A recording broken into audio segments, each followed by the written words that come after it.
नमस्कार दोस्तों, हमारे हिंदी स्टोरी चैनल में आपका स्वागत है। हमारी आज की कहानी है नियति का खेल।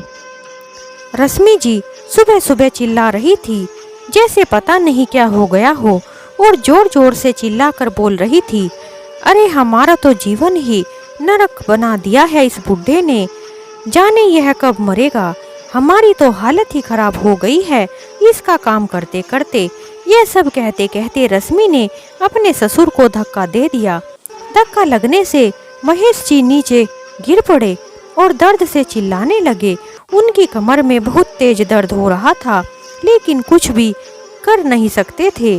उसका कोई भरोसा नहीं था कि उनकी बहू रश्मि अपने ससुर को सताने के लिए क्या क्या कर सकती है। उसने अपने ससुर की ऐसी हालत कर दी थी कि बेचारे बिस्तर पर ही पड़े रहते थे। कभी कभी तो रश्मि अपने ससुर की पिटाई भी करती थी। उसे अपने ससुर पर जरा भी दया नहीं आती थी। पता नहीं किस मिट्टी की बनी थी। महेश जी अपनी बहू से डरने लगे थे। उन्हें अपने जीवन से प्यार तो नहीं रहा था, लेकिन अब बचे खुचे दिन भी वह अपनी बहू के हाथों से मरना नहीं चाहते थे। उनकी बहू के दिए हुए उनके शरीर पर हजारों जख्म थे। अपने जीवन के अंतिम दिनों में उन्हें अपनी बहू के हाथों से मार खाना मंजूर नहीं था। पहले से ही उनकी बहू ने उन्हें काफी चोट दे रखी थी, जिसकी वजह से वह दर्द से तड़पते रहते थे। लेकिन रश्मि को तो उनके ऊपर तरस ही नहीं आता था, जिसकी बाद में दवा भी कोई नहीं करता था। रश्मि उन पर चिल्लाती रहती थी। उसके कड़वे बोल महेश जी का सीना चीर देते थे। आज रश्मि की मार खाते वक्त उनका बिस्तर भी खराब हो गया था। डर की वजह से उनके कपड़े भी खराब हो गए थे और रश्मि के डर से महेश जी भी इतनी भारी सर्दियों में गीले बिस्तर पर ही पड़े रहे। फिर ठंड ज्यादा लगने पर किसी तरह हिम्मत करके रश्मि से कहा, अरे रश्मि बेटा, मेरा बिस्तर गीला हो गया है, इसको बदल दो, मुझे बहुत ही ज्यादा ठंड लग रही है। यह सुनने की देर थी कि रश्मि तो उन पर आग बबूला हो गई और कहने लगी, अगर बिस्तर गीला हो गया है तो मैं क्या करूं? पड़े रहो इसी बिस्तर पर, मुझे यह सब नहीं होगा, और अगर ज्यादा बोले तो बिना कपड़ों के ही घर से बाहर निकाल दूंगी। इस बात पर रश्मि बहू देर तक जाने क्या क्या बोलती रही। महेश जी का एक ही बेटा था। महेश जी को अच्छी खासी पेंशन भी मिलती थी, लेकिन उन तक पहुंचती नहीं थी। उन तक पहुंचने से पहले उनका बेटा रजत सारी पेंशन को अपने पास रख लेता था और उनसे कह देता कि आप क्या करेंगे, आपके पास कहीं खो जाएंगे, या अगर किसी ने चुरा लिए तो फिर क्या होगा, आप रहने दीजिए, इन्हें मैं अपने पास ही रख लूंगा। रजत अपने पिताजी के सारे पैसे रख लेता है और महेश जी उन पर अपना हक भी नहीं जता पाते थे। और जब कभी भी महेश जी अपने खर्च के लिए पैसे मांगते तो उनकी बहू रश्मि उन पर चिल्लाने लगती थी और कहती थी, क्या आप घर में खाते नहीं हो क्या? सारा खर्च तो मेरे पति ही उठाते हैं और आपके पैसों की जरूरत ही क्या है? अगर आप घर में थोड़ा बहुत पैसे दे देते हैं तो क्या हो जाता है, आप मर थोड़ा ही ना जाएंगे। महेश जी बहू से इस तरह की बातें सुनकर खून के आंसू पीकर रह जाते थे और कुछ भी कह नहीं पाते थे। अपने ही घर में बहुत मजबूर हो गए थे। एक दिन महेश जी अपनी बहू रश्मि से कहने लगे, अरे बेटा, मुझे चाय बनाकर दे दो। रश्मि कहने लगी, मैं आपके बाप की नौकर नहीं हूँ जो किसी भी समय तुम्हारी सेवा में लगी रहूंगी। खबरदार, अगर मेरे ऊपर ऑर्डर चलाया तो मैं तो अभी तक इस प्रॉपर्टी की वजह से चुपचाप बैठी हूँ, जिस पर तुम सांप की तरह कुंडली मार कर बैठे हो, वरना तुम तो कब के सड़क की धूल चाट रहे होते। महेश जी ने सोचा कि एक कप चाय के लिए इतना सुनने से अच्छा तो मैं मर जाता। यह सुनते ही रश्मि चिल्लाने लगी, चुप रहो बूढ़े, ज्यादा बड़बड़ाने की जरूरत नहीं है। एक दिन रश्मि रजत के ऑफिस से आते ही कहने लगी, अरे रजत, बहुत हो गया है, अब मुझे तुम्हारे बाप को संभाला नहीं जाता, अपने आप ही देख लो तुम्हें क्या करना है, इनको कहीं ठिकाने लगा दो। महेश जी भी बाहर खड़े हुए यह सभी बातें सुन रहे थे। अपनी बहू की बातें सुनकर डर के मारे कांपने लगे थे। तभी रजत बोला, तुम चाहती क्या हो रश्मि? उनको कहाँ भेज दूं? सारी प्रॉपर्टी तो उन्हीं के नाम है, और जब तक पिताजी अपनी खुशी से यह प्रॉपर्टी हमारे नाम नहीं कर देते, तब तक तो इनको तुम्हें झेलना ही होगा। अपने पति की बात को सुनकर रश्मि बोली, तुम ही बोलो अपने पिता को, मैं तो बिल्कुल भी इन्हें झेल नहीं सकती। मेरा बस चला तो इन्हें किसी दिन खाने में जहर देकर मार डालूंगी। रश्मि को यह बोलते हुए रजत कहने लगा, अरे रश्मि, बस थोड़ा सा इंतजार कर लो, मैं अच्छा समय देखकर पिताजी से बात करता हूँ। एक बार अगर यह प्रॉपर्टी मेरे नाम हो गई तो बस फिर जो चाहे कर लेना। यह सुनते ही बाहर खड़े हुए महेश जी के पैरों के नीचे से तो जमीन ही खिसक गई थी। महेश जी को अपने कानों पर विश्वास नहीं हो रहा था कि यह सब जो उन्होंने सुना यह उनके बेटे के ही शब्द थे। अगर उनकी बहू उन्हें जहर देती है तो देने देगा और कुछ भी नहीं करेगा, तो लानत है ऐसा बेटा होने पर। उन्हें अपने आप पर शर्म आ रही थी कि मैंने किस बेटे को पाल पोस कर बड़ा किया है जो मुझे ही मारना चाहता है। महेश जी अब तो डरने लगे थे और बहू से कुछ भी बोलते नहीं थे। थोड़े समय के बाद महेश जी की तबीयत में कुछ सुधार हो गया था, थोड़ा चलने फिरने भी लगे थे। आज उन्होंने दोनों की बातें सुन ली थी। इसके बाद महेश जी अपने कमरे में बिस्तर पर लेटे हुए अपनी पत्नी को याद करके फूट फूट कर रो रहे थे। पत्नी की तस्वीर को देखकर कहने लगे, अगर तुम होती तो आज जो मेरे साथ हो रहा है शायद ऐसा कुछ नहीं होता। मैं कितना अकेला पड़ गया हूँ। अपनी पत्नी को याद करते करते उनके आंसू बहते जा रहे थे जो रुकने का नाम नहीं ले रहे थे। घर का सामान और साग सब्जी लाने का सारा काम महेश जी किया करते थे और उनकी बहू रश्मि एक एक पैसे का हिसाब लेती थी। कई बार उन पर पैसों की हेरा फेरी करने का इल्जाम भी उन पर लगा दिया था। उनका बेटा भी अपनी पत्नी रश्मि का ही पक्ष लेता था और कहता था कि अरे पिताजी, थोड़ी सी तो शर्म कीजिए, सब्जी के पैसों से भी चोरी करते हो। अगर आपको जरूरत थी तो मुझसे मांग लिए होते। अपने ही घर में महेश जी का रोज रोज तिरस्कार हुआ करता था। महेश जी चौंक कर बैठ गए, कुछ बड़बड़ाते हुए कहने लगे और सोचने लगे कि क्या करूं मैं। रश्मि तो मुझे जहर दे देगी और मैं मर जाऊंगा, और अगर मैं मर भी गया तो इन दोनों को तो कोई फर्क नहीं पड़ने वाला। वह अपने बहू बेटों की बातों से बहुत दुखी थे। उनकी कही हुई बातें उनके दिमाग से निकल ही नहीं रही थी। रजत की बातों ने तो महेश जी का दिन रात सुकून ही छीन लिया था। उनकी कही हुई बातें उनके दिमाग में घूमती रहती थी, जिससे उनकी आंखों में आंसू आ जाते थे। अगले दिन महेश जी सुबह सुबह अपने सारे काम निपटाकर अखबार पढ़ने बैठ गए। रोज रोज पेपर पढ़ के अपना समय बिताया करते थे, लेकिन आज तो उनका पेपर पढ़ने में भी मन नहीं लग रहा था। तुरंत ही पेपर को रखकर अपने कमरे में जाकर एक थैले में अपने कपड़ों को रखने लगे। थोड़ी देर बाद महेश के कमरे से बाहर आकर कहने लगे, अरे रश्मि बेटा, मैं कुछ दिनों के लिए अपने दोस्त के घर जा रहा हूँ। मेरे दोस्त के बेटे की शादी है। यह बात सुनकर रश्मि ने कहा, जहाँ जाना है जाओ, मैं क्या करूँ। मेरी तरफ से कुछ दिन के लिए या हमेशा के लिए मुझे इस बात से कोई फर्क नहीं पड़ता। कहीं भी जाकर मर जाओ, मुझे आपसे कोई लेना देना नहीं है। रश्मि बेटी, मैंने तो तुम्हें इसलिए कहा है कि यह बात रजत को भी बता देना। इतना कहकर महेश जी वहां से बाहर निकल गए। रश्मि तो अपने ससुर के जाने से अब काफी खुश लग रही थी और सोचने लगी कि अच्छा हुआ कुछ दिन के लिए जान छूटी। कुछ दिन के लिए तो इस घर में चैन सुकून मिलेगा। अब तो मैं अपने ही घर में पार्टी भी कर सकती हूँ। शाम के समय रजत भी घर आ गया। रजत के घर आते ही रश्मि ने कहा, देख लो रजत, तुम्हारे पिताजी तो शादी में दावत उड़ाने गए हैं।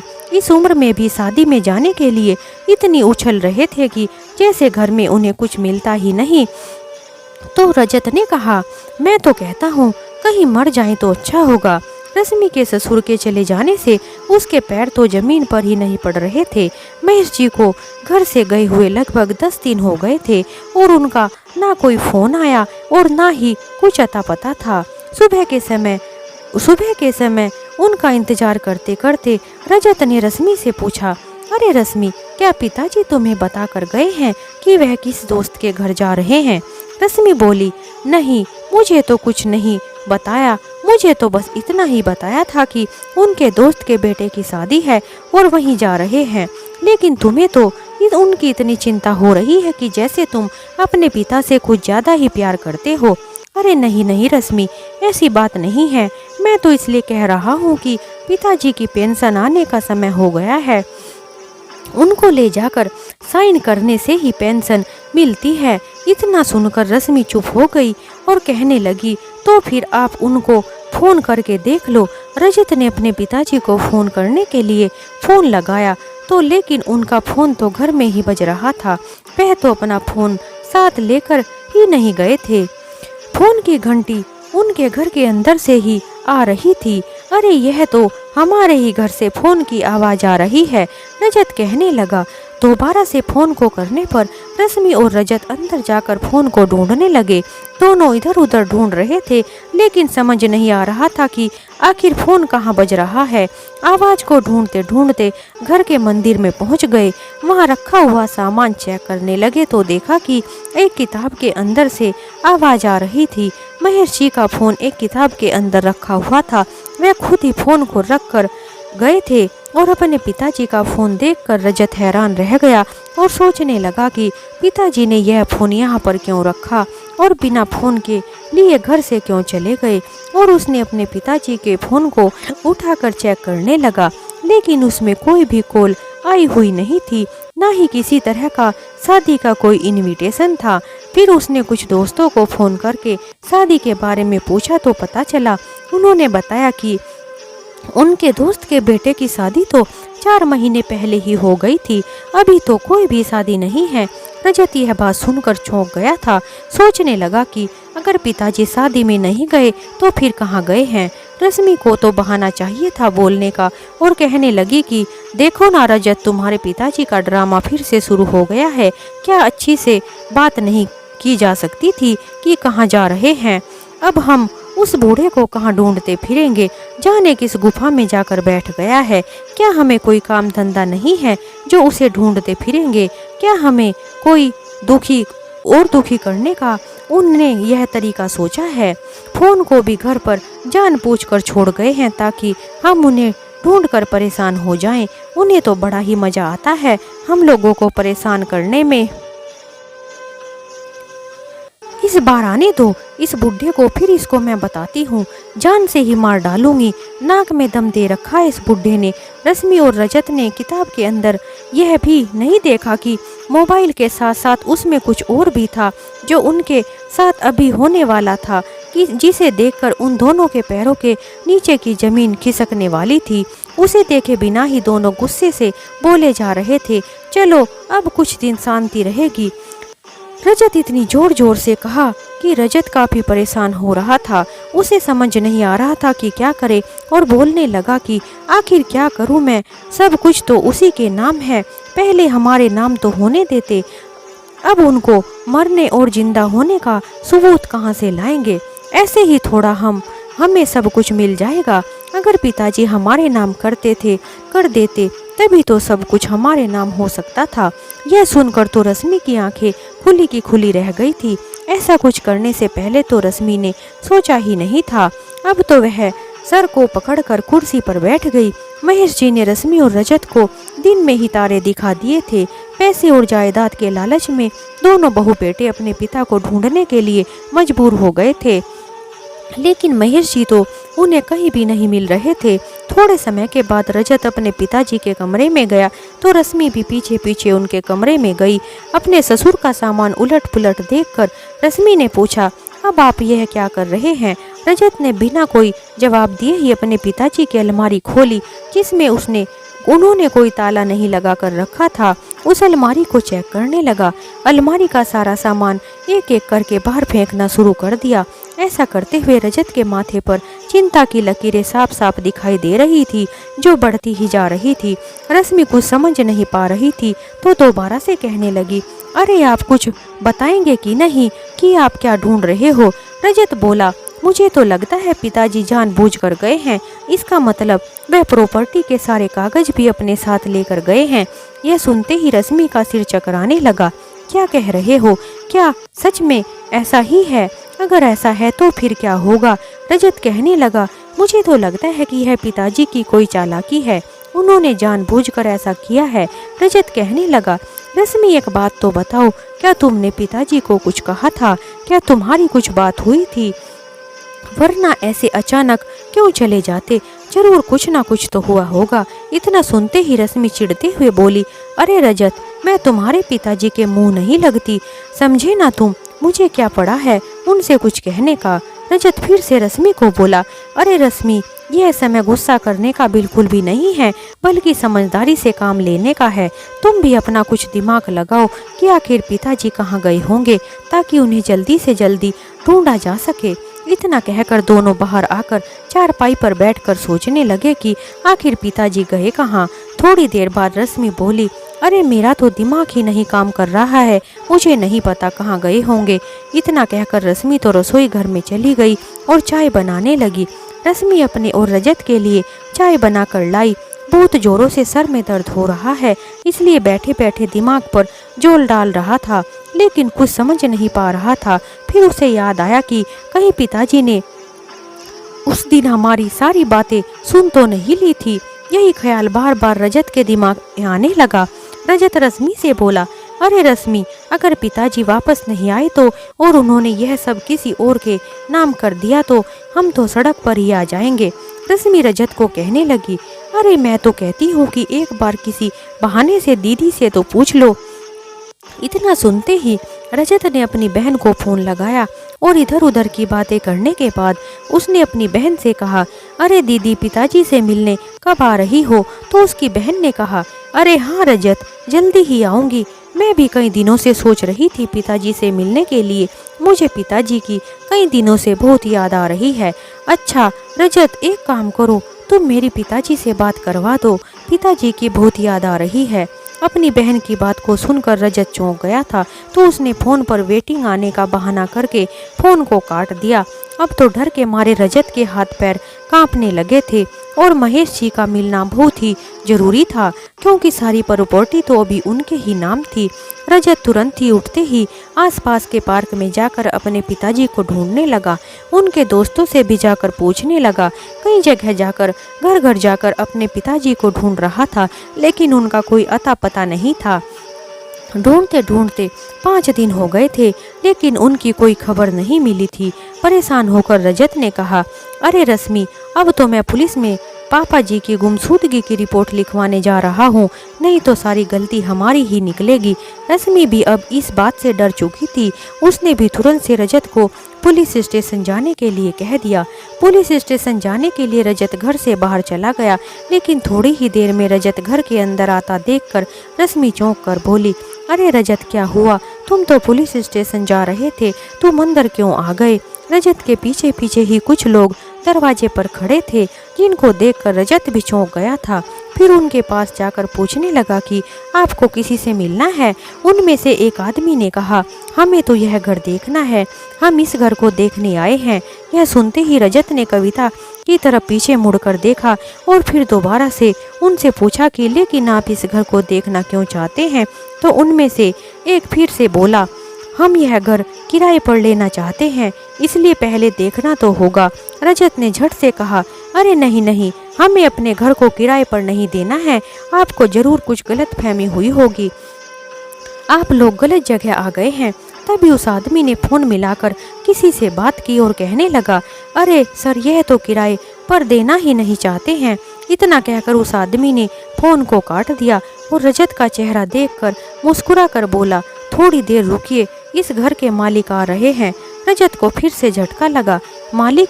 इस घर के मालिक तो महेश जी हैं। लेकिन रजत की बातों का उस आदमी ने कोई जवाब नहीं दिया और कहीं आने का इंतजार कर रहा था। थोड़ी देर बाद वह आदमी आया और दरवाजे पर आकर खड़ा हो गया। वह आदमी आकर कहने लगा, अरे तुम ही रजत हो ना? यह सुनकर पहले तो रजत चौंक गया और फिर बोला, हाँ मैं ही रजत हूँ। तो उस आदमी ने कहा, देखो, मैं अगर तुम्हारे पिताजी महेश जी से यह घर खरीदा है, और क्या सबूत चाहिए तुम्हें? यह सुनकर रजत ने फटाफट से उनके हाथ से कागज लेकर उनको देखने लगा। रजत और रश्मि वह कागज देखकर खड़े के खड़े रह गए थे और उनकी आंखें फटी की फटी रह गई थी। दोनों एक दूसरे को देखने लगे। दोनों के मुंह से एक शब्द भी नहीं निकल रहा था। उस मालिक के आदमी ने फोन करके एक बुलडोजर वाले को भी बुला लिया था, जिसे बस निर्देश मिलने की देर थी और पूरा घर को गिराने का पूरा इंतजाम कर दिया था। सभी लोग आपस में बातें कर रहे थे। रश्मि रजत से कहती है, अरे रजत देखो ना, तुम्हारे पिताजी की वजह से हमें कैसे कैसे दिन देखने पड़ रहे हैं। आज सरेआम घर का तमाशा बन चुका है। एक बार मिलने दो उस बूढ़े को, मैं तो उसकी जान ही ले लूंगी। तभी उसके गाल पर एक जोर का चांटा पड़ा। चांटा पड़ते ही रश्मि जमीन पर गिर पड़ी। महेश जी गुस्से में बोले, अब शर्मा रही है ना? अरे यह आवाज़ तो पिताजी की है। रश्मि ने अपनी नजरें ऊपर उठाकर देखा तो उसके पैरों तले से जमीन खिसक गई थी। उन्हें देखते ही उनकी आंखें फटी की फटी रह गई। रजत कहने लगा, अरे पिताजी आप? पीछे से बोलने वाले कोई और नहीं थे बल्कि उसके पिताजी महेश ही थे। घर का तमाशा बन रहा है, अब तो तुम्हें शर्म आ रही होगी। तुम्हारी पत्नी तुम्हारे ही पिताजी को जहर देकर मारने की बातें कर रही थी और तुमने कहा था कि एक बार जायदाद नाम हो जाने दो, उसके बाद चाहे मर्जी जो कर लेना। उसको कहने से रोका तक नहीं था। रजत का ख्याल बिल्कुल सही निकला। उसे ऐसा ही लग रहा था कि उसके पिताजी ने उनकी सारी बातें सुन ली थी। जब उन्होंने सरेआम यह सारी बातें कही तो रजत की आंखें झुकी हुई थी, खड़ा था। क्यों बेटा, अब शर्म नहीं आ रही तुम्हें कि मैं अब तुम्हारी करतूत की पोल सारी दुनिया के सामने खोल रहा हूँ और यह सब लोग तुम्हें देखे जा रहे हैं। रजत की हालत खराब थी, वह पसीने पसीने हो गया था। उसकी हालत देखने लायक थी। रश्मि तिल मिलाते हुए रजत को कहने लगी, आपने अपने आप को रोक लो, वरना इस पर मैं ऐसा इल्जाम लगाऊंगी कि इन्हें फंसाते हुए देर नहीं लगेगी। बहू की ऐसी बातें सुनकर महेश जी मुस्कुराकर बोले, हाँ हाँ क्यों नहीं, आखिर मैं भी तो देखूं कि तुम करना क्या चाहती हो और क्या कर सकती हो। तभी वहां पर रश्मि ने पुलिस को फोन कर दिया और कहने लगी कि सर, हमें मेरे ससुर जी जबरदस्ती घर से निकलवाने पर अड़े हुए हैं। हम कहाँ जाएंगे? हमारी तो कोई गलती भी नहीं है। इन्होंने तो बेटी जैसी बहू पर भी गंदी नजर डाली है और मुझे गलत निगाह से देखा है और जाने कितनी बार मौका मिलने की तलाश में भी रहे हैं। रश्मि ने सारी हदें पार कर दी थी। उसने तो लोक लाज भी सभी को पीछे छोड़ दिया था।